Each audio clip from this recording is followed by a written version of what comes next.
3ஆம் இடம் இப்போது அதி வலிமை கொண்டதாக இருப்பதால் உங்களுக்கே தன்னம்பிக்கை அதிகமாக இருக்கும். ஒரு புத்துணர்ச்சியோட தன்னம்பிக்கையோட காலையில் எந்திரிச்சு வெளியே போகிறதுக்கு பயப்பட்டுக்கிட்டு வேலைக்கு போகணுமா, அங்கே போகணுமா, இங்கே போகணுமா, அதை பண்ணணுமா, இதை பண்ணணுமா, யாராவது ஒருத்தர் நமக்கு அப்படி பண்ண மாட்டாங்களா, இப்படி பண்ண மாட்டாங்களான்னு அப்படின்னு இருந்து கொண்டு இருந்த நிலைமைகள் எல்லாம் மாறி ஓரளவிற்கு நானே எழுந்து விட்டேனே என்கின்ற மாதிரியான தன்னம்பிக்கை இருக்கக்கூடிய அமைப்புகள் இப்போது உண்டு.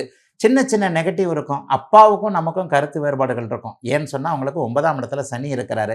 தந்தையை பற்றி கவலைப்படக்கூடிய சில அமைப்புகள் இப்போது கடகராசிக்காரர்களுக்கு இருக்கின்றன.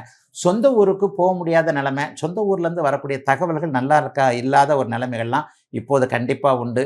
ஏதேனும் பொது காரியத்தில் ஈடுபடுவோருக்கு கொஞ்சம் தடைகள் இருக்கும். கோயில் கட்டலான்னு நினைக்கிறோம், குலதெய்வத்தை எடுத்து கட்டலான்னு நினைக்கிறோம், கும்பாபிஷேகம் பண்ணலான்னு நினைக்கிறோம், இதை பண்ணலான்னு நினைக்கிறேன், அதை பண்ணலான்னு நினைக்கிறேன், ஊருக்காரங்க நல்ல காரியம் தானேயா பண்ணுறேன், உங்களுக்கு தானே நல்லது பண்ண போகிறேன், ஆனால் இதுக்கு இப்படி தடுத்துக்கிட்டு இருக்கிறீங்களே என்கின்ற மாதிரியாக உண்டு.